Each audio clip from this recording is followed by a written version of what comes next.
I'm Wilson Lai. I'm Benjamin Yap. I'm Eli Sands. And I'm Thanmye Lagudu. And you're listening to Deep Cut, A.R. Rahman version.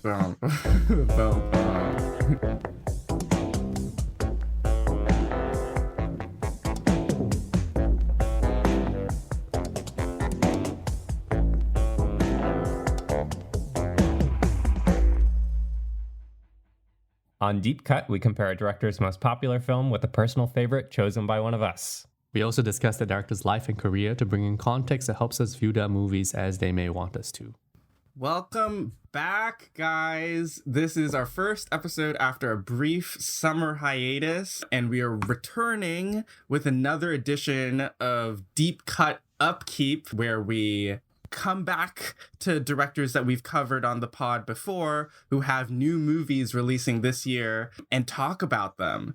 And because we did a series on Mani Ratnam covering both Dil Se and Bombay with our friend Thanmye, now this year, now that Mani Ratnam has his first part of his magnum opus released, Ponniyin Selvan Part 1, we have gathered again today to cover it on the podcast. Before we dive into this movie, just a quick reminder at the top of the episode to rate and review us because that helps us keep making the show. You can subscribe to us wherever you get podcasts, so it'll appear on your feeds. You can keep up with the show on Twitter, Instagram, Facebook, and Letterboxd at Deep Cut Pod. And most importantly, please join us to talk about movies and a lot more on our Discord server.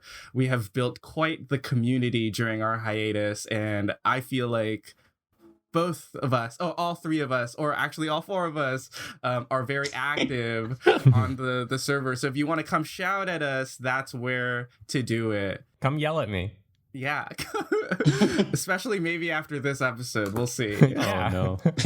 We invite the discourse. We are back to discuss a new Ratnam film, and that film just came out last week and is, I think, like one of the most expensive movies made in India. Correct me if I'm wrong, Thanmye. It's up there, yeah. I mean, hi everyone. I'm Thanmye, and happy to be back, guys. Welcome back to the pod. Welcome back. Thanks. Thank you, everyone. Much like Deep Cut is returning, I feel like I'm returning home as well to discuss films with you and discuss Mani Ratnam. Yes, beautiful. Wilson, to answer your question, it is, I think, both parts. PS1 and PS2 had a combined budget of around 500 crore, which is about $60 million. But, you know, the budget is kind of split between these two films, whereas like RRR was around the same amount of money, 550, but for only like one film. Right. That makes sense. Makes sense. I will say, I didn't know that the official name of this Catching Up with Directors was Deep Cut Upkeep. I fully thought you guys were running with the Keeping Up with the Deep Cut Kardashians. Yeah. I thought that was the name of what the episode was going to be. The joke name. Yeah. That's why on the episode thing, I saw D-Cuck, and I'm like, what is that? I don't know what that means. I told you guys that it looks like that. And I was like, D-Cuck? I don't know what that means.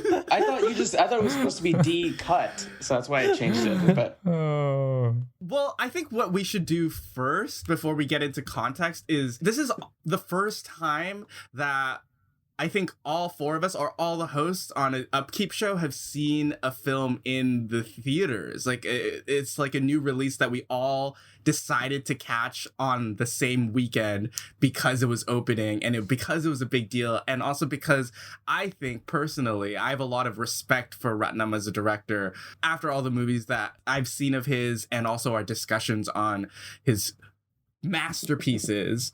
So I was very excited to jump into a theater and catch this. So I want to hear each of your experiences watching this film on the big screen, and also your first like general takeaways of the film. I know I talk about Ratnam all the time, but this was my first time I ever saw a Mani Ratnam film on the big screen. And, you know, and I saw it, I think the Friday that it came out. I don't remember. Yeah, the Friday that it came out. And it was a packed crowd, packed Indian crowd, a lot of Tamil people there. And I went to see it with a Tamil friend of mine. It was just a great experience because it was just like people were laughing at certain points and responding to it really well. And because like at least when you're in a theater, right, like when you watch a film, you know, Mani Ratnam film especially, it's like it was really great to have that the rest of the audience respond to certain things where you're like, okay, like this is something that's really good and I'm responding to it too. So there's that bit of like that synergy. So I will say it was like a very special experience for me, especially because Mani Ratnam is a filmmaker that I respect so much, I look up to so much, that I sometimes even try to reflect and, you know, take inspiration from in my own work and stuff, as you guys know. And and so it was just a very special experience for me seeing this, you know, in the big screen. Yeah, it was just a really special thing for me. That's really wonderful. So happy that you were able to see Ratnam on the big screen for the first time. Yeah, I didn't get to see it on IMAX though, which sucks, but the big screen still works, you know, I think for me. So, yeah. A couple of lucky folks here have seen this on IMAX. I definitely was going in with the wrong attitude, admittedly, of, is this gonna earn the cost of an IMAX ticket? Wilson and Ben can attest I was a little fixated on this. You were so worried, Eli. You're like, it's $25. Just get AMC A-list, Eli. It was $27. They marked those prices up for the South Indian releases way too high. Like, somebody needs to get on that shit and bring those prices down. Like, you're like closing out a lot of people who want to see these movies in the big screen, you know, by marking it up that much. Which ultimately harms their profit. They do the same here in Singapore as well. I paid quite a ridiculous amount of money. Yeah. But in any case, it does earn the cost of the ticket to me. It was a pretty fun time. I enjoyed the dancing and sets and charming performances most of all. I think there are parts of it that I definitely have questions about in terms of Ratnam's style and maybe even lack thereof. Thanmye and I were messaging a bit about this and how Ratnam's style has maybe evolved and become a little bit more muted over time, which is, to me, a little bit more anonymous and maybe even, dare I say it, a little bit like Marvel-y in terms of its broadness.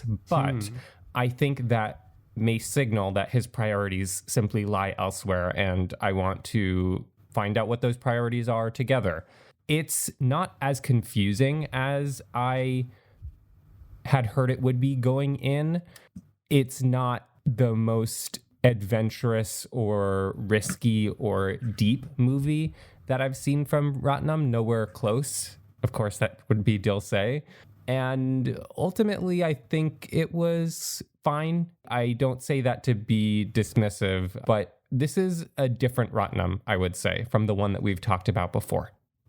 I had a really great theater experience watching this movie. I saw this in a packed Indian crowd. I got in this really secret WhatsApp group where I think like members of the South Asian community are a part of this WhatsApp group in Hong Kong, and they like booked out the theater and me. So I was like in this like 400 seat theater and like with all these families, everyone knowing each other. I'm just sitting there, and the guy next to me, he's like, "You know what you're seeing, right?" And I'm like, yeah. I'm a big Mani Ratnam fan. And then he's like, as soon as he heard that I was a Mani Ratnam fan, he's like, "Oh, have you seen this one? Have you seen this one? Have you seen Talapati?" And I'm like, "No, I haven't seen that yet." He's like, "Oh, you should watch that one." And I think just watching it in a crowd that like cheered for every character entrance, that had a very like strong idea of who these characters are and the relationships between these characters, like really helped me feel engaged in the film, because I think that, well, at least right now, PS1 stands at the bottom of my Mani Ratnam tier list out of the films that I've seen. I think I agree with Eli with a lot of things about the film visually. I think that adapting a novel this huge, spanning so much plot and also so many characters in it, makes it tough to center ourselves emotionally with like one character's plight or one character's drive. And I think that's where Ratnam's filmmaking shines the best, where camera work, writing, acting is all there to like deliver like pathos for you as an audience member, to get you to like side with a character. When that's splintered, it becomes less impactful. There's an example of it splintering and it working really well in Cheka Vanam, which was the film that Mani Ratnam made preceding PS1. But I do think that this was a lot of table setting for the finale to come next year, and I'm excited to talk more about the film. Yeah. Okay, my experience going to this was I watched it on opening day, but I went in the afternoon, so it was a pretty quiet theater, and like I've never experienced anything like the experience that people talk about with RR or with PS1 in Singapore, and I don't think it will ever happen in our mainstream theaters, even with a fully Indian audience. I just don't see it because I think we're just brought up to be quiet people. My experience in the theater was very strange. Like somebody 3 rows in front of me was on their laptop, like intermittently. It was very strange. It was weird. I was like, what are they doing? And I was like looking at them and I was like, they're not doing anything on the laptop. They're just on it. So maybe they're skiving off work and like waiting for work messages. But anyway. Jeez. So it was a pretty strange experience, but it was like maybe like 10 people in the theater or like 10 to 15 people. So it was very quiet. So that was my theater experience. It was still like a relatively large screen, even though it was an IMAX. Yeah. So like, I mean, the film looks good. It's a good screen. And similarly, I thought the production design was really good. Probably like the highlight of the film, I would say, for me. Agreed. Especially when it comes out in the song and dance sequences. Yeah. I think my main gripe with the film is similar to both of you, Eli and Wilson. And I think the only reason my numbers go lower is because I think for the film that it is, and I think the intention is to make a pretty straightforward action epic, that narrative clarity and emotional clarity are like the most important things for the kind of story that he's making. Like, I have qualms with the way that some of the action is directed or like used in the film, but even that is not important to me because what's more important is like, do I know what's going on and I know who I need to be rooting for? Or like, do I have somebody I want to root for? So I think those things are like quite lacking in this film because of the fact that I think the story of Ponniyin Selvan cannot be contained in 2 films if you want to tell it fully. And it feels like Ratnam is trying to tell it quite fully. And when he tried to cram all that into 2 films, the first film became that table setting film that had to like do so much exposition so that he could get to all the climactic stuff that's going to probably come up in the second film. And I think this part really suffers for it because there's just so many things he needs to tell you. Especially if you're somebody who has like zero context of the story, which is like me. Right after I watched it, I was pretty confused about the relationships and what was going on. Then I watched like a 40-minute summary of Ponniyin Selvan. So now I know the entire story, or like most of the beats, including stuff that's gonna probably come out in PS2, which was helpful, like to like understand what I was looking at. But it was like very strange because to understand it after the fact is like it doesn't improve the immediate visceral experience of watching it. But do you think you would enjoy it more on a rewatch now that you know? Good question. I don't know. It's hard to say. Yeah, because like the reason I didn't watch the summary before going in is because I was hoping that it would use the surprises in its plot as part of the filmic narrative, so that it'll have that impact. And it is too unclear to me for those things to have that impact, I feel. Yeah, and we can get into what I think is unclear when we talk about the film. But it's really those 2 things, narrative clarity and emotional clarity. Like are really the things I really struggle with watching this, and like trying to understand what's going on and like who do I care about. That makes sense, Ben. We talk about the Church of Ratnam. We talk about the house, the gospel, right? What I'm seeing right now is people losing faith. No. I see some people maybe 1 foot in the church and 1 foot outside. Yet I remain at the altar. Oh, and yes. I remain at the altar of the house and the Church of Mani Ratnam because I really enjoyed this movie. Admittedly, it is a very dense film, right? I think it is a film that, for me, works in the sense that it is paced really well and you get very intriguing filmmaking and very intriguing character moments. And I think that it is maybe too well paced in a certain way, and I can kind of get into that. For me, I think there is just so much interesting filmmaking happening here that when I was watching this, there were some scenes and I was like, man, that is something only Mani Ratnam could do. I think for me, it is not a perfect film by any means. I don't think it is, and I will get into that. However, I don't see it as the middling or the abject failure that a lot of people seem to have been seeing it as. I think that one of the things with this movie is that I think it is probably the best way that he could have simplified the first half of this novel, in the sense that I think it is a pretty easy to follow story. I will say even the first time that I watched it, it got a little confusing, but I think the overall structure of the film is pretty easy to follow. And we'll talk a little bit about how Vandiyathevan becomes kind of a conduit to the lives of the royals in here, and how we get a peek into their lives and what kind of characters and people they are. And I think that's a great device. And I, for the most part, was pretty much on the journey for this. And I also think that Mani Ratnam is doing some really interesting things here with the camera. Going for a very contemporary look, going for a very digital look that I think is something that I've seen him doing with a lot of his later works, especially in Chakachivantavanam, where it seems like he's really developing a different kind of language than the type of language that we maybe expect from him or have seen from him in Bombay and Dilse.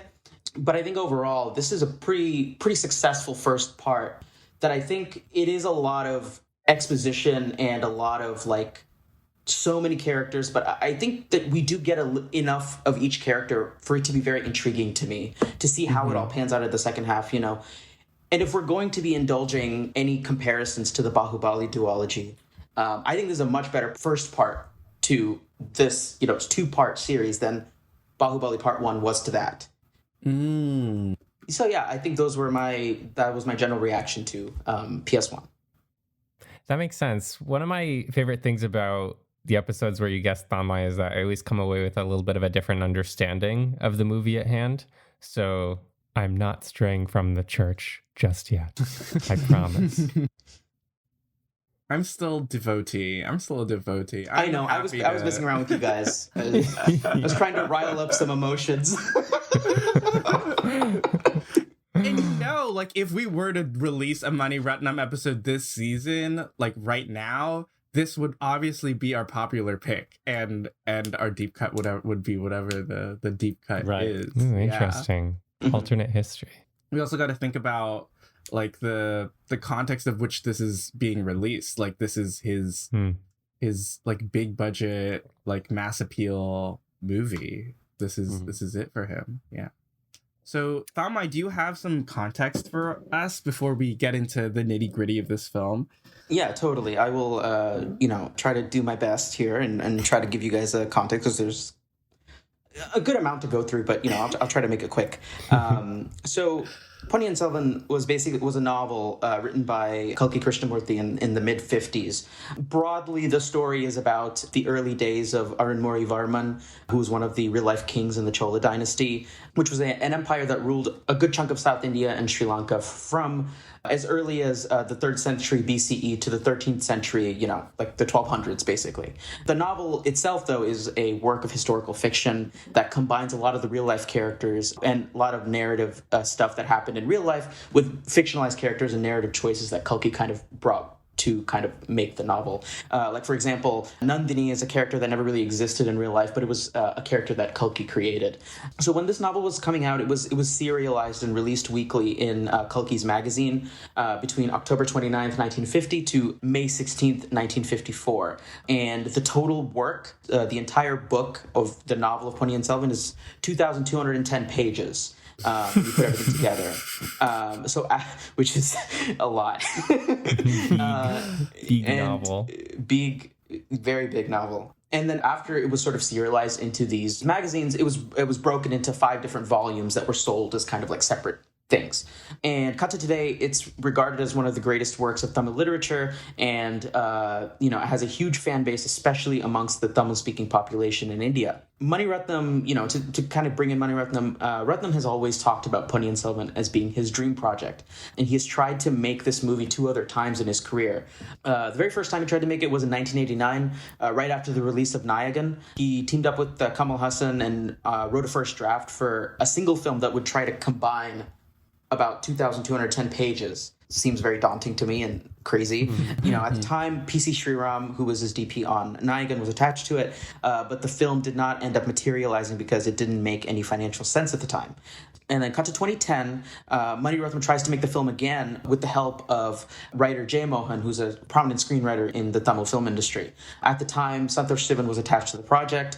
They had done actually a good amount of prep work. They were actually about a week away from shooting when suddenly the project had to be shelved because there were certain locations that they were trying to secure, but the government wouldn't let them shoot there, or some of the temple organizations wouldn't shoot there, which then presented the difficulty to Mani Ratnam that he had to build all those sets himself. And then at that point, they just thought it was too much of a financial burden on the already large, at the time, budget of the film. So he ended up scrapping it again. And then cut to 2019, January 2019, Mani Ratnam comes off of making Chekka Chivantavanam, which is basically like kind of a gangster film that's a loose sort of retelling of King Lear, but also kind of, is in a way too like a trial run for Ponniyin Selvan, and at the time it met with a lot of critical success, and it was Mani's biggest commercial success up to that point.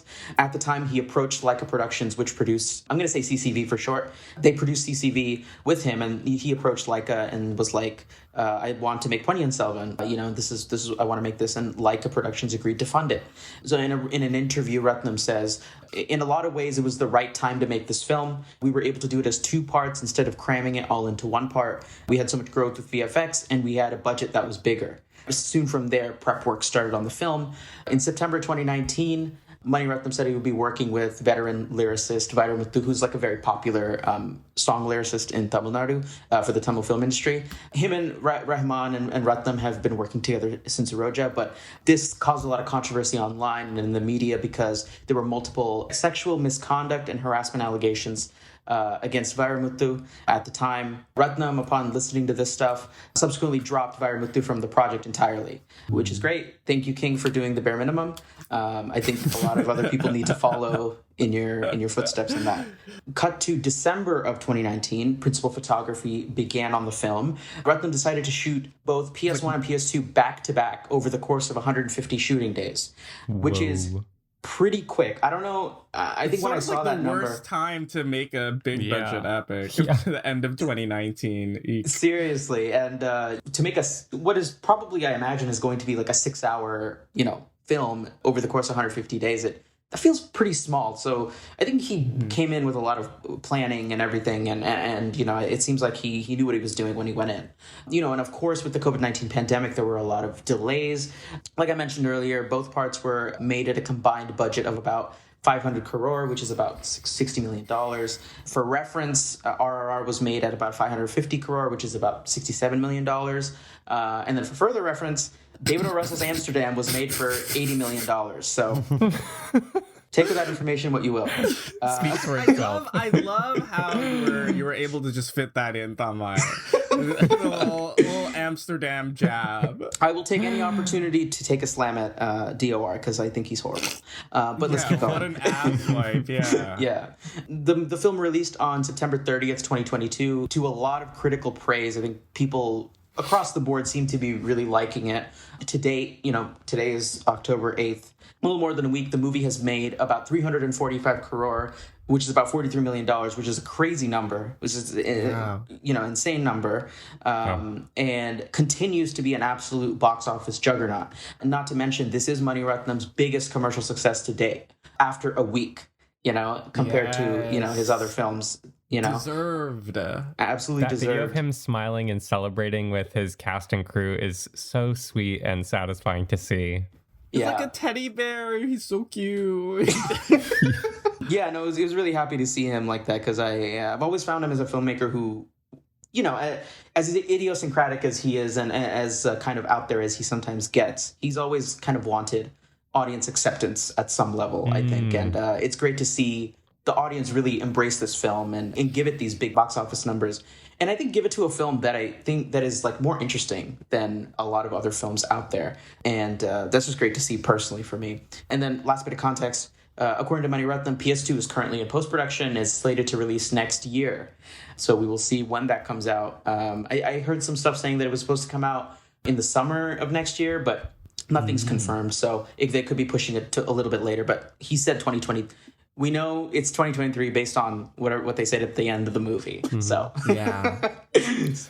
You know, we've spoken about the pitfalls of comparing works of Indian cinema to American Hollywood cinema, but purely on the business side, the story of this movie does remind me a little bit of what has happened with Dune, wherein it's a totemic text from the 50s that spawned and inspired a lot of other works that have come to fruition and success in movies since then. And then it becomes a director's passion project, many attempts to make it that don't work. And Villeneuve's proof of concept would be probably Blade Runner 2049, right? / Arrival, in the way that Ratnam's proof of capability would have been Cheka Chivanta Vanam. And then they come out and they're smash successes and kind of guarantee the success of the subsequent part, both of which have yet to come out. Does that feel like an apt business comparison to you, Thanmye? I would say so, definitely. And I think maybe there is, maybe for some of you, a bit of a comparison in terms of how Dune also feels like a director on autopilot. I don't think that that's the case for Ponniyin Selvan, but maybe you guys might say that as an extension of that comparison. But in terms of the business, I think that makes a lot of sense. It really does feel like someone's passion project. And yeah, I think that's pretty much a direct corollary. I know I was joking with you guys earlier about it being Mani Ratnam's Dune, but it kind of did become Mani Ratnam's Dune, so. To quickly touch on that style point, yeah, it's, if not on autopilot in either case, then a certain broadening of style in order to meet that mark of this has to appeal to a lot of people, which is not a bad thing. You know, it just means that maybe the inventiveness is not so niche. And in both cases, I think there are other places to find that inventiveness. Yes.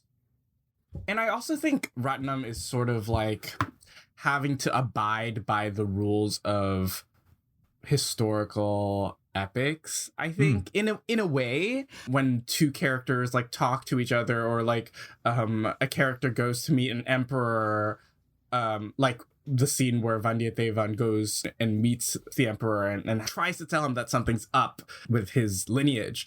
And like, I feel like the staging has to be a certain way, right? When you're meeting with someone royal. And I feel like it's not quite a situation where Ratnam can like really play around with, oh, how do I show this character's relationship to this character in a really interesting way through my blocking and staging of the camera and the characters here. And like having to deal with a lot of extras or like a lot of different characters, it sort of feels like maybe it was like overwhelming, or maybe without Santosh Sivan, there's no one there for him to like bounce these ideas off of. But I do feel like there was a big difference after watching Cheka Chivanta Vanam that same day and then going into PS1. I feel like there was some of that like secret sauce that was lost that Ratnam does so well with his staging and his blocking. That's a great point, Wilson. And to use your point to back up my point, that scene which you mentioned when Vandiyathevan goes to see the emperor and speak to him, the power relationships are not necessarily communicated through movement and blocking of the camera, but I'd say through body posture and through performance. We haven't seen Vandiyathevan so locked in and restrained up to that point, I would say, where he's more charming in other scenes. So the change in performance communicates that mood. And also, Ratnam has this great camera move that slowly reveals the emperor and where he's sitting and what his face looks like, which creates a sort of prestige or esteem around him. And that's what I mean when I say that there are other ways in which Ratnam is communicating those ideas, or perhaps finding the ways to express himself or experiment a little bit here and there. Though on the whole, I do agree that he is in less overt a mode of experimentation. Yeah, and when we turn to sort of adaptations of epics or literary works, right, we can even look to Ratnam's past and look at a film, something like Ravanan, where it is a total transformation of the source material, right? Right. However, with that, why Ratnam kind of needed to do that was because he had a very limited budget. He couldn't make the Ramayana, you know what I mean? Yeah. But here he's making Ponniyin Selvan, right? But with the money, I think that with that comes and also I think maybe Ratnam's relationship to the novel, maybe with the Ramayana, he felt like there is an interesting inversion with that he wanted to play with. But I think with Kalki's novel, he is so attached to it and he wants to respect it. And with the budget that I think that, he has kind of stuck to a very reverential way of adapting the source material rather than any kind of transformative way. That's not to say that I don't think he really excels with a lot of the visual stuff that he's able to come up with Ravi Varman here, who's the cinematographer. I do think that with the bigger budget, I think there's a little bit of thought of how are my producers and distributors going to get their money back? I need to sort of have the war scenes and play to a nostalgia of the novel, right? Or an appreciation of the novel. Because, when he tried to invert the Ramayana, people didn't like it, and they didn't go to see it. But I also think it's a little bit of his own personal relationship. I agree with you in that I think a lot of his expressivity is in the smaller things, right? In kind of the smaller stuff. Like, for example, when you see Nandini for the first time, right? She's revealed to you underneath a veil, right? You see only half of her face. And then you get that Rahman score and you start to see that maybe this is somebody who keeps one side of her hidden and another side present. It's like these small things that he's able to do. And for me, I felt like when I was watching the film, I was really registering that there's these very specific things that he's doing.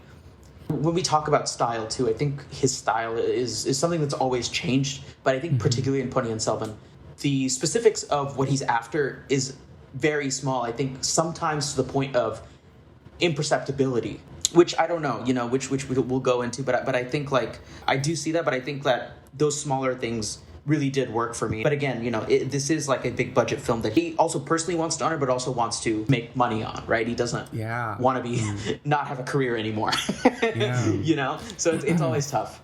I find it interesting that you made this comment, Eli, I think, about the lack of style. And I don't really think I need to go into this and feel like this is Ratnam doing a Ratnam thing. You know what I mean? Because I think style is a toolbox. You imagine liking films from directors that don't have distinctive styles, but they are just using the very so-called standard cinematographic toolbox in a good way to tell the story, right? They don't have to necessarily innovate. Because usually when we talk about a director or a cinematographer's specific style, it's about something that's novel or innovative compared to their peers. But at the end of the day, everyone is using very similar tools for most things, right? You're right. You only get a Wes Anderson or you only get that kind of very specific style from very specific directors while honing a very specific look or way of shooting. Or if you look at Ozu, that's kind of the things that signify those directors. Yeah. But a lot of directors and cinematographers kind of work on a more, I guess you would say, standard style, whether that's a Bollywood / populist Indian cinema style or a Hollywood style, right? The question is whether those tools are utilized well. Good distinction, yeah. And I think for the most part, Ponniyin Selvan does do things pretty well. And I think, and those subtle things that you mentioned, Thanmye, do come through. And I think the general staging is good. And I think the money that he's trying to show that he has spent mostly comes through, here's a big wide shot and this is the money I spent making this set. Yeah. It's unfortunately, I think, just not the most interesting way of utilizing the camera to capture the production design and to stage some of the scenes. I think a lot of things tend to feel somewhat pedestrian. They could be, I don't know, injected with just a little bit more verve. You have some standout scenes, the scene where Kundavi and Nandini meet, and then there's this overhead crane shot on the staircase. Oh, yeah. Stuff that hits and you can see that in certain scenes he is pushing it in terms of the stylistic stuff to amplify what is happening within the scene. And I mean, I have other reservations about stuff like that. that scene looks good, but then I think because of the fact that I'm confused about the emotional stakes, that even though that scene works on a theoretical level and is a good application of camera, but when it's not, for me, supported by something emotional or narratively clear, then it doesn't work because I don't know what I'm looking at. And I think a lot of what's going on for me is like this mismatch of like something that looks good, but I don't get why this is happening right now. So then in that moment of seeing and hearing, it doesn't mean anything. So it's like the difference between like looking at something beautiful and looking at something beautiful that makes sense. Like the kind of thing. I understand where you're coming from, Ben, but I felt like the clarity of that scene was, in terms of what its purpose was, is pretty obvious to me. Like, I think it's hinting at a history between these two characters that is hopefully going to be unpacked in PS2, but I think it also gives us a little bit of insight into what the royals' way of speaking is, you know? Like, they talk in kind of a muted way, right? Like, they can't directly insult you, but there's a bit of that kind of like passive aggressiveness, you know? And I think that supports that, right? I think it hints at a very intriguing relationship between these two people. And then I think that's further kind of illuminated by the scene later when Kundavai is meeting with Aditya Karikal and meets with him and talks about how she's one of the reasons why Aditya couldn't marry Nandini, right? So I think when you see that scene and then I think about that scene between Kundavai and Nandini, I think there's a lot of interesting stuff underneath it, and you know, and all of that is supported by the performances and the camera work. For me, it's about the investment in that scene is the desire to unpack what that is, because it's easy for that scene not to have anything at all, right? But it does have that extra bit of like, what is it? What are these characters? What are their relationship? What's their relationship? And how has it gotten to this point? And they're two very smart, beautiful, intelligent women who are trying to, you know, in a brief period in the movie, trying to one-up one another. You know, in that scene, for example, I know I'm talking about the scene in length, but I kind of want to talk about it. It's like, it happens very quickly, because I feel like Ratnam's visual economy is very quick in this film. But but when she comes in, right, one of the chieftains tells Nandini, "Don't go forward. She has to come to us." And then Trisha notices this, right? I mean, Kundavai, she notices this, and then she like talks to some guy next to her like about some random thing, and he's like, you know, when are you going to get married? Like, it doesn't really mean much, right? So there's a bit of that like power thing happening there, like who has power, right? And then, you know, and then eventually they kind of, you know, Nandini's forced to kind of meet in the middle, and then Kundavai sort of meets her in the middle, and then they have that kind of exchange of words, right?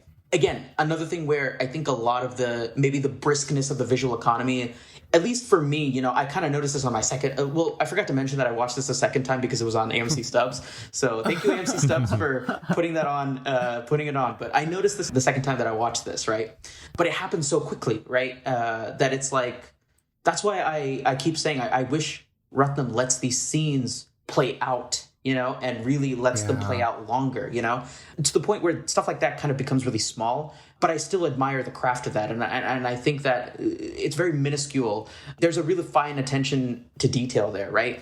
I'm also thinking about another scene, you know? There's a shot, like, towards the end of the film where Nandini is looking at the Cholas who have been asked to capture Arun Morivarman and imprison him.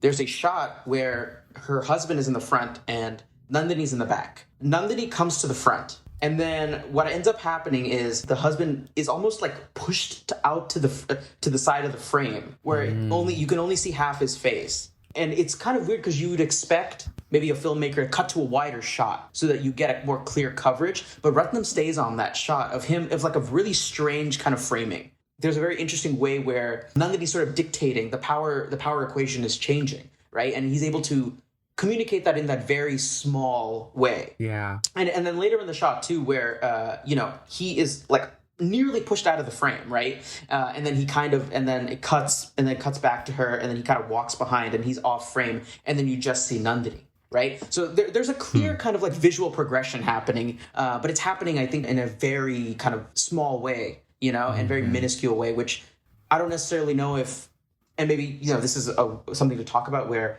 if that is a progression of style, or if that is a innovation within a certain thing that Mani Ratnam needs to do and complete given the budget of this film, you know? Right. Yeah, because I'm like, we're all talking about this, and I'm thinking about what Ratnam's gonna do next after the PS1 and PS2, after like conquering his dream project. Like, what type of filmmaking will he go into after this? Also, you talking about you rewatching this, Thanmye, has made me think that I also would benefit from a rewatch of this film, because I just feel like for me, a lot of the second half, where you get into the what I assume is the second volume, which was not familiar with. I only like prepped like probably half of the first volume listening to the audiobook. Thank you, Thanmye, for sending the link to the audiobook. But I think throughout the second half, I was doing a lot of catch up, like just with my mind being like, okay, this person's here, and like what's like the relationship between these two characters. And I just felt like my brain was being overloaded with trying to like figure out where I'm supposed to be here in this moment, and to like understand the relationship between these characters having a conversation, or what's going on in the plot. And I wasn't able to like catch those smaller things that Ratnam does so well in order to just really understand emotionally what's going on, or what he's trying to relay to us. And I feel like I was approaching this film trying to get so much clarity of plot.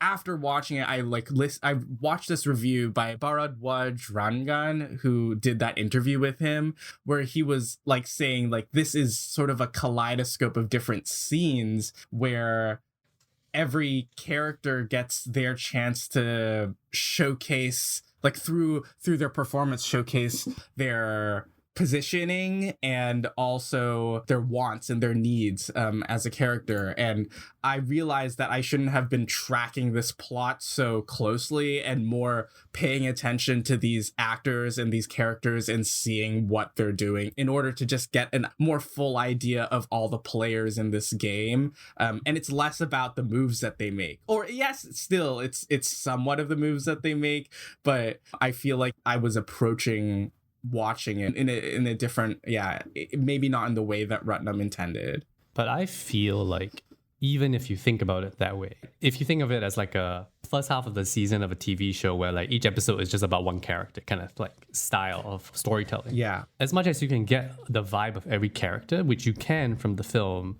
I think the main thing it needs to give the audience is a sense of how everyone relates to each other, which I think is the thing that it struggles with, because there's just so many characters that are important, because a lot of the characters are important and have key roles, and you don't even know that by the end of the film that some of the characters that you saw are like key characters in the book. And that's like the thing that like I really struggle with this film. Like, for example, with that Kundavai and Nandini scene when they're like having a face-off, that shot of them facing off is right before the conversation, but before the conversation you don't really get a sense of their relationship.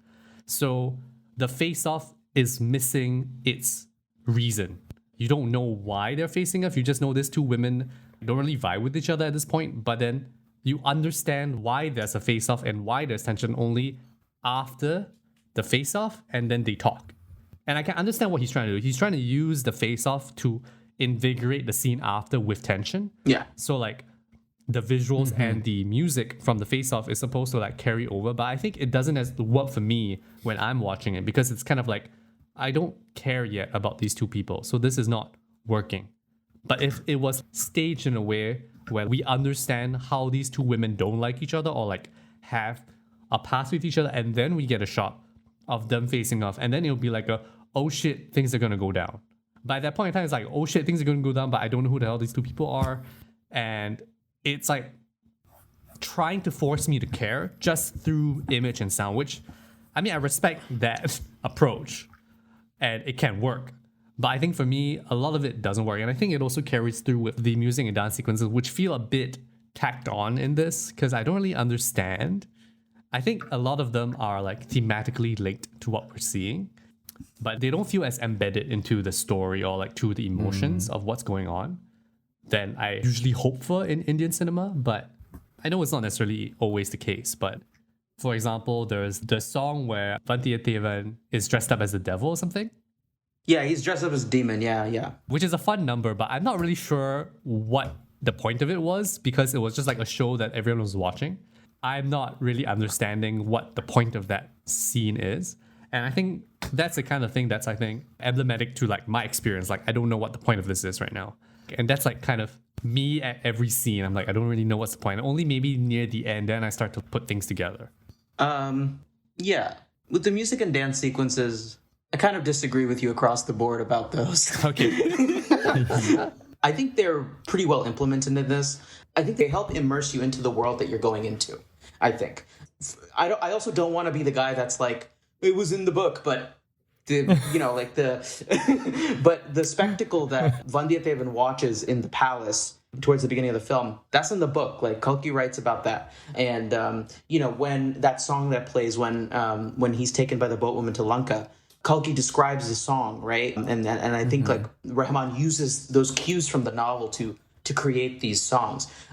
However, I do think that they give you insight into the world that you're entering into, because when you set up a period epic, right, there has to be a way for you to enter it and feel immersed in what you're watching, right? And I think for Ratnam to kind of immerse you and kind of communicate this world of the Cholas to you, I think song and dance is a great way to do that, and using the music is a great way to do that.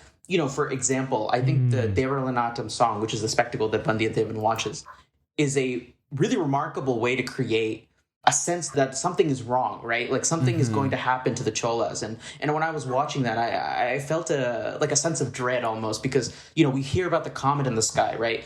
We hear about the comet that tells us that royal blood is going to be spilled. And I think the songs are like that, especially that song is kind of an emphasis on that, right? It kind of points it, and it's like for me, when I was watching it, it was like, it's a great song and great picturization, but I think it's, we're getting into the world, but we're also kind of aware that something's going to happen and creating a kind of an unsettling nature, right? It kind of builds that in us a little bit. At least that's what, when I was watching, that's what I felt. And I almost think Ratnam does a really great job of actually implementing the songs without destroying the narrative flow of the film. Yeah, I agree with that. I think he does a really great job. Like, for example, even with that same sequence, like, it's not like when Vandiyathevan goes into the palace and the song starts. The song's already started, right? The performance is already started, right? So, and then Vandiyathevan's trying to get into the palace, and then he gets in, and then the song's almost done by the time he gets in, right? And then it kind of intercuts between the two. So I think Ratnam does a really interesting, does a great job of kind of not just like keeping the pace of the film brisk, but I think also like he's a director that's like kind of known for his song picturizations and like kind of letting the song play out. But then he kind of breaks that, right, a little bit here, right? And he does that a lot in Chekajivantavanam too, where there's pretty much no musical numbers at all, right? Yeah. I think this is an interesting way where I think he's aware of maybe what the audience expects from him, and he wants to do something different. It's always maybe a little bit of that. But I do think in the function that they serve, a part of me actually kind of wishes that they sort of played out fully, and I really wanted it, in a way that when they're integrated into the film, I think they do create a good sense of place and purpose and immersion. But I almost wish that we got those song picturizations, that really, really emphasized everything, and that's just me though, personally. But I do think their place in the film, for a lot of the song sequences, I think it's pretty clear to me personally. You were talking about how there were no song and dance sequences in Chekajivantavanam, which is true. But I think one of the things that was there, and that was also in previous Ratnam films that I've seen, is the songs that sort of act as interludes between scenes, where there's the singer that sort of explains what's going on in the plot and sort of like gives that like tonal and also plot context for us to like continue forward and used as a driving force. I'm sure that he wants to adhere to this period drama or period film aesthetic, but I think this film really would have benefited from that classic song to explain what's happening, to lead into this next scene, or to sort of add as like an emotional beat at the end of a previous scene. And I think it would have helped with some narrative clarity. But I see what you're saying, Thanmye, about how he doesn't want the songs to disrupt the narrative flow and that they're pretty embedded within the story. Yes. The closest he gets to what Wilson is describing to me is when Aditya Karikalan is describing his backstory to one of his generals, maybe his grandfather, right? I think it's his generals, one of his generals. He describes how he fell in love with Nandini and then she ran away to support in Enemy King. And then Aditya kills that enemy king, forever losing Nandini's love and starting this great chip on his shoulder, which leads him into war. This is a sequence which I have been circling back in my head a lot because it's doing a lot. And I think on its surface, it is very plainly telling you, this is my character, these are my emotions, this is where my backstory comes from. And I think at first, in my brainwashed, Americanized head, I thought, this is telling me, this isn't showing me, this is very on the nose. But as I've sat with it a little bit more, I think that this is a pretty layered scene, and it is doing some of this character explanation and plot explanation that, Ben, you're saying you find lacking in some of the other characters. So I'd say that I connected to characters the most either when they were ciphers and there's a nice game of whether or not we're supposed to be with them or against them, as in the case of Nandini, really wonderfully portrayed by Aishwarya Rai Bachchan, who was one of the first Indian popular cinema actresses I recognized. The first movie of hers I saw being Devdas years and years ago. Yeah, it's a great movie. And her game is wonderful because she holds her cards very close to the chest. And Ratnam is supporting her with the camera. As Thanmye noted, she is appearing for the first time shrouded with half her face. Or when we're supposed to understand the character fully and their backstory is detailed, in the case of Aditya Karikalan. So the characters who are in the midground, such as Princess Kundavai, who we recognize as good immediately and is totally good, and we're not supposed to question that or have conflict. I feel Ratnam telegraphing that information to me, but because I don't have as much information on her backstory or the values that she holds and cares about, I don't feel as strong a connection or intrigue about what I'm supposed to think about her. That's the case where I'm being told a little bit too much and I want more backstory. I would extend that same opinion to Vandiyathevan as well. But I feel like Vandiyathevan acts as sort of a vessel for us as the audience. And rather than have his own cards in the game, he's just our surrogate. Yeah, Perhaps. he feels kind of like a charming everyman character that you would kind of get in like those 50s and 60s swashbucklers where, you know, like it feels like maybe he, I don't know, doesn't have the biggest internal life, but you know, I think he's a great loves way women. Yeah, that's true. He does love women. That's his internal life. But I think he's a great way to experience the world, and Karthi's just plays the character really well. Just with a lot of charm, a lot of like, Yes. I don't know, old-fashioned heroism and charm that we severely lack in Hollywood. Yep. And I just think it's like he's just a great person to kind of go on the journey with. But I definitely get what you're saying, Eli, about maybe if he was elaborated upon a little more. But I think that's sort of counteracted with the fact that he is a very relatable person who kind of takes us through everything. Yeah, I see what you're saying. I guess the point that I'm making more lands on the main cast of characters who are not our surrogate, where in the case of Aditya Karikalan, I ultimately come around on this scene that tells me a lot about him because it gives me so much more information and points to have an emotional connection with him. Whether or not that comes through in an expository song, as Wilson's saying, I do wish that there were more space for each character to kind of have that backstory rather than telling me this person is honorable and good. Even displaying it through a scene of an act of choice, as in when Arumozi Varman chooses to turn down the throne that he's offered in a neighboring kingdom. That tells me a lot about him, and he is shown as honorable and charming and winsome, but because I don't know as much about the things that formed him in his youth, and because there's not as much inner conflict as have Aditya Karikalan or Nandini, I'm not as attached to those characters who don't have past conflict or story ghosts, as we might call them. Right.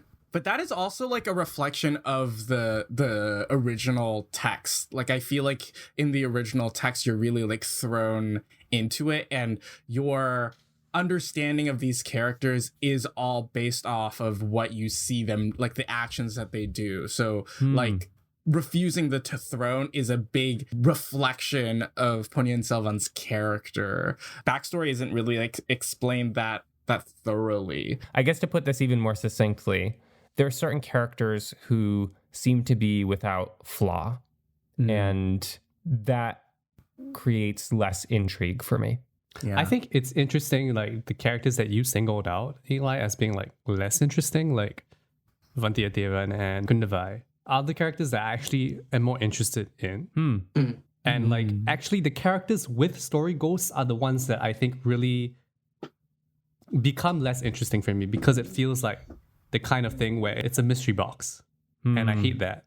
And like I just don't like that kind of story where it's like oh, what's going on here? Like, what is her secret? And I don't like that, because it's kind of like oh, here's the gotcha at the end here. And I know actually like with the story of Ponniyin Selvan, there's actually apparently part of Kalki's storytelling is that he doesn't tell you the answer to the mystery box. So actually the mystery box is not important. And so it's the characters in which I'm like watching them do stuff that I'm more invested in. Like Kundavai is doing these political moves, and those are the parts which I'm more engaged in, because like even when I am confused about what is happening, her doing stuff and like making moves, talking to different people helps me understand what she's doing. Right. Yeah. And like her game, like I know what she's doing. Whereas like a character like Nandini, where like I know she has a secret backstory, I know that she's doing stuff, but I mean, in a way, we kind of don't really get that much runtime with her. Yeah. She's like crystal seeing what clear she's to doing. me, interestingly. Yeah. Like, not that I don't understand her, like I get her archetype in a sense. She's an archetype. You Is know? there a femme fatale? Yeah, but like she has like secret goals and stuff. But like I'm like, I don't really know what's she's doing or what's going on here. Oh, I get it. That's where she loses me. Whereas like Sorry, I'm fully showing off. Yeah. No, if you're turning on Aishwarya Rai, I have to stop you right there, okay? But go ahead, Ben. I'm not really turning on her specifically. Like I'm more like, it's more of a, like for me, the broad problem with the film and my enjoyment of it is the packaging of what we need to know. I see. And Nandini has a lot of things that we need to know about her. So like, how do we see how she does stuff and how she gets to where she is important. But the fact that a lot of that is backstory and ghosts, you know what I mean? And try and infer it through the way that Aishwarya looks, which, I mean, all respect to her, but like, there's only so much I can understand from your face. Like, I can understand your emotion, but I need to know, I think for me, I need to know, what are you doing? What is going on there? Like, what is your goal? I don't really enjoy the what is she trying to do kind of like game. You know what I mean? I see. I just want to know. Like, even with Vantiyathevan, like, I understand that this book is using him as kind of like the audience surrogate where he's going through the kingdom and like learning all these things about the different characters. I kind of wish we got more of that. That's already a big chunk of the film, but I feel like that is the kind of backbone of the narrative, where here is a man understanding what is going on, because he doesn't know what's going on politically until he starts moving between the different players and is introduced to them, and then slowly pieces together the thing. And I feel like we are actually so aligned with his understanding of the narrative that I think the film could have committed more to it, which would have made it maybe stranger and possibly even more confusing, but that would have given us somebody to like this guy is me in the story. And so I just need to understand how he's understanding everything. But because now it's like the narrative range is so broad that it's throwing everything at you at once, that you have to like absorb everything at once, not as a person, but as like somebody almost like reading the book at like 3 times speed. Yeah. You know? So like, I think that's the struggle. I found it funny with the way that I realized in the middle of the film, or like 2 hours in, that Ponniyin Selvan is like a person, because I didn't understand it. I was like, this is a person. Oh, okay. when they started to introduce him as a character. And I just found it like interesting how like he's a titular character, but he gets this introduction 2 hours later in the film. And not that that's necessarily a problem to title your film after what to me seems like a supporting character in this part of the film. But like if we had like a more holistic understanding of like the things that everyone knows about, like the myth of Ponniyin Selvan, him being saved, all that, like being more like, I don't know, maybe just a different way of packaging that material to us. Yeah. I don't know what the ideal way of making this film is, because I can see that it is incredibly hard to adapt. Yeah. So like, yeah, like that's really just the big question mark. Would it be better? Could it be better? I have no idea.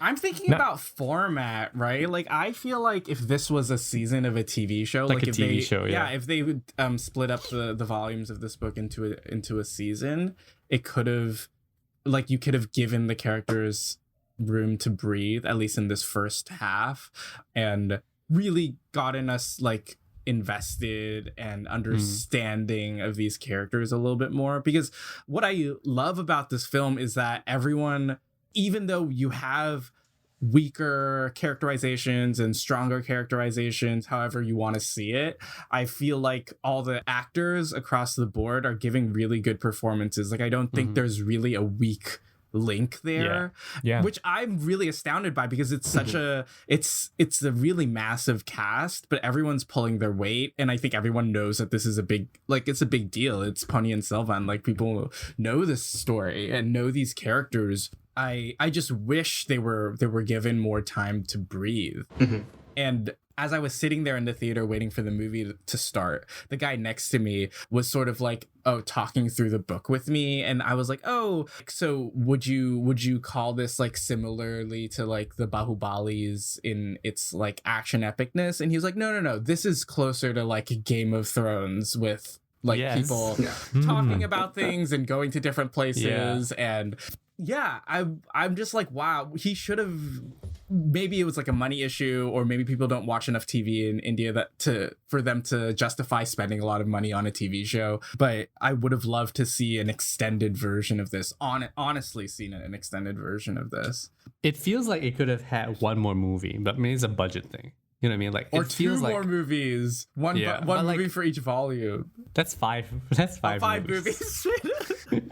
I don't know. Definitely, I think that, like, I, of course, would say, like, I think it deserves, like, a season of television, right? Like, this story deserves that time and that effort and care. But I think, at the same time, when you committed something to television, you know, the visuals, that visual language goes away, you know, everything starts to change, right? You're not making it for the big screen anymore. So I think that for me, the ideal way, I think, would have been to make each volume of the book its own film, and also figure out interesting ways to transform the material that would still appease the audience of the people who read the original book, right? I think that would, for me at least, I think that would have been the more ideal way, or just like an extra movie even, I don't know, you know, that. But I think there's a lot to talk about there. I mean, I also like kind of want to talk through what I think is like the best sequence in the film, which is what Eli talked about, which is that pre-interval stretch with Vikram, and which I think is, I watched that scene and I was like, I got goosebumps. I don't know about you guys, but I was like, seeing a filmmaking and a performance and just like something editing. I feel like I'm editing this, like, access to subjectivity that, you know, we don't get in the rest of the film. That to me, that part just explodes, right? You know, and I think a lot of like late Ratnam, I think, you know, and I'm kind of basing this a little bit off of in Chekachevanthavanam too. Chekachevanthavanam is a film that, for the most part, it doesn't really explode all the time. It's a film that it pretty much stays constant, and then it explodes suddenly, right? With emotion, right? And then it stays kind of at a graph, you know, and then it explodes again. And there's a similar kind of thing here happening with that scene, right? First of all, I fucking love Vikram. He is an amazing actor. Like, everyone needs to see his other films, because he is like one of the most underappreciated actors in India right now. And like, he can do so much with his face, so with his body language. And watching this, I was like, man, yeah, he's a fucking great actor. Like, why did I forget that? You know? And there's so much going on here, right? Like Eli said, there is this, like, it's literally a monologue. Like, he's telling you about his backstory, what he feels, right? And, like, what Nandini means to him. There's a lot of really crazy stuff happening. Because, like, the first shot that you get right before he goes into the speech is this, like, very strange backlight shot, silhouette shot, where you get like this shot of him, but the highlights are so blown out that you're getting this like crazy like digital texture, and you don't get a lot of access immediately, right? Like you don't see his face at all, but you start to feel there's something underneath that, right? And then the next scene where he starts talking about his relationship with Nandini is so shot so interestingly, right? Like the camera is mimicking kind of his emotional turmoil, right? I guess like the Oscar way or the prestige way to cover a scene like this is to do like a slow zoom in or a dolly in or something. But Ratnam is like zooming in, and he's like, and the camera's moving this way, and Ravi Varman is like focusing on weird things. He's going out of focus, and like, and I was just like, handheld. He's going on handheld, and I was just like the typical way would have been to just cover it like that. But for somehow like pairing this crazy, disorienting camera work, right, with this like really impassioned speech about how he feels like he's died twice, and you know what Nandini means to him is, I think, so impactful, right? Like I was watching it and I was like, man, like only fucking Mani Ratnam could have thought of this, you know? Like of course, like a real master behind the camera, and you know, like knowing when to explode like that and use this crazy camera work that you don't expect from a Mani Ratnam film. You expect classical compositions and really beautiful staging, but you get something that's really unwieldy, right? And then on top of that, you know, like Eli mentioned, the editing, where the first thing you see is a door opening and closing, right? And that scene is sort of cut very interestingly when he's talking about the betrayal, right? The scene of betrayal that he felt, the time that he died twice. First thing you see is him opening the door, right? And then the second time you cut back, you go to his perspective, right? And the door opens, and then you see, you know, Nandini, and it was so interesting watching that scene, and maybe I'm totally off base with it, but it felt like a possession scene. Like, it felt like somebody who was possessed. And I think it's like something that's very much filtered through subjectivity, because it's very much cut, right? You see it in one way, and then you see the full thing another way, right? Like he can't confront the truth of what he's done the first time, recounting his story even. Right, exactly. And like, it's such an interesting thing where, like, you know, he cuts the head and the camera just like stays on him, and he sees like the blood, but it's not heroic. I don't think that shot is heroic particularly, right? No. It's very... No. It feels like, again, like somebody who's possessed, but somebody who's like realizing what he's done and but also so like angry. I don't know. It's just like there's so much to dig into in that scene. And to me, that is the standout stretch in the entire film. Even the implementation of the Chola Chola song. It is a song that you would think, you know, is a victorious song. It's a song that you sing after battle, right? But it's like cut right into the middle of that whole thing where you don't see a hero and his valor and his honor, right? You see a hero who is deeply broken, right? Like, you know, and it's like it creates a kind of dramatic kind of an irony with the type of song that they're singing. And obviously at the end they start getting into like him singing about Nandini, right? But like, especially in the beginning, it's very much like a victorious song. It kind of gets into this place where you're seeing a character who's so deeply troubled, but he's singing this victorious song. And I don't know, it just creates a very interesting sensation when you're watching it. And there's a moment right before it cuts to intermission where there's this like backlight, but the camera is mostly totally out of focus. And then the camera kind of goes up, it catches the light, and that's when it goes into intermission.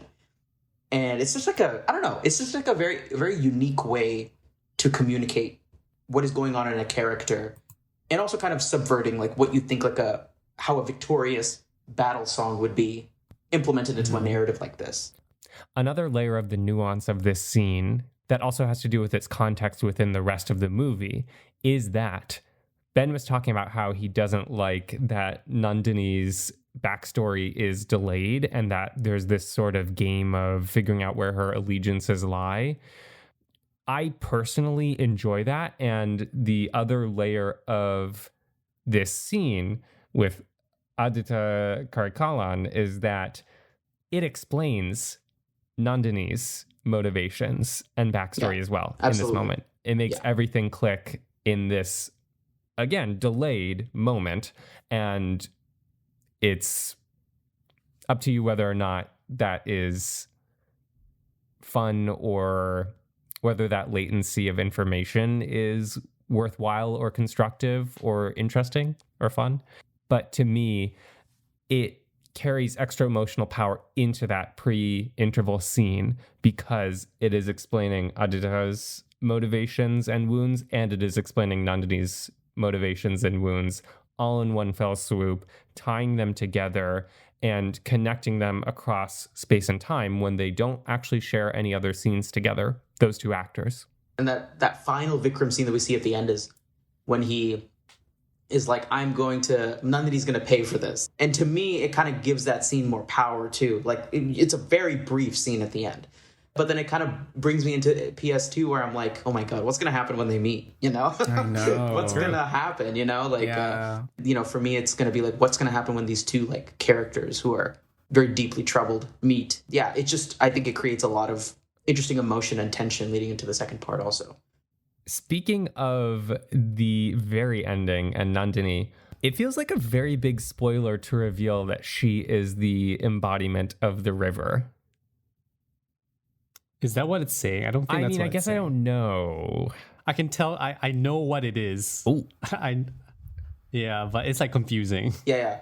Ponniyin Selvan means the son of Ponni, which means the son of the river, right? Like the river. Arun Murray kind of talks about in the film where he's like, this woman that saved me, and that happens to be the woman, and that woman also happens to look like Nandini, right? I did look it up what it was. I don't want to say what it is, but it is interesting. I think it kind of hooks you into the second part. It's like, why would someone who looks like this and the antagonist of the film want to save twins? Maybe. Yeah, I'm like 80%. I can't remember exactly. It's a bit confusing like that, but it's also somewhat related to that flashback with Nandini and Aditya. Yeah. And I think it's not that I don't like the game of like, is Nandini doing good or bad? Because that's not really the game I was talking about. It's more of like what's a secret backstory game? And then like, okay, here's the secret backstory. Yeah, and then it relays that very much later on after that scene. Yeah, but then there's also like that flashback still leaves questions of like, what is this conflict and how did she get there? So I think she fell in love with this enemy king that Aditya goes in. No, that's not what's happening. No? That's the thing. That's not what's happening. Wait. That's what I'm telling you. That's not what's happening. So like, it's like, that's why it's like the clarity of that scene is it's not giving you enough information. And so like when I watched the scene, I was so confused. I was like, is this her lover or is this her dad? Or like, is this her brother? Is she secretly like from the other kingdom? You know what I mean? Like there's all these questions. And then Aditya obviously like hates this man. And at that point, I could have been missing some cues, but I didn't really understand who that man was when I watched it, that Aditya kills. Sorry to and that I was like, man. I don't know who this person is, that he just works. Yeah, so like that, those are the kinds of things where it's like here's a review, and I'm like, I don't get it. That's kind of like my response is like, I don't know what has been revealed to me, and I don't know whether it's a matter of me not paying enough attention, which is very much possible. But yeah, like I think that's the kind of thing that like the clarity is missing me. Yeah, I mean, I guess this film overall is kind of like it's kind of a slow unraveling, right? Yeah, you don't really get everything explained to you at once, whether it be through image or through sound or through dialogue or whatever, right? Everything is kind of a slow unraveling, and I guess it depends on, like your taste and what kind of viewer you are. Like, it makes sense, right? Like, if that's not enough that, that she was trying to save the life of the Veerapandian king. But to me, I don't know, for me, at least when I saw that scene, and maybe it's just the filmmaking behind it, right? And kind of what it leads you to, I think for me, it makes it more interesting.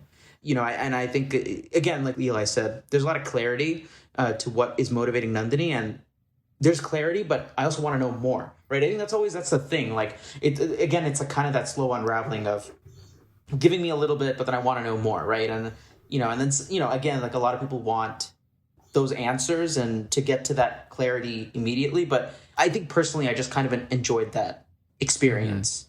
Me too. And I think our conversation has gotten me wanting to revisit the film.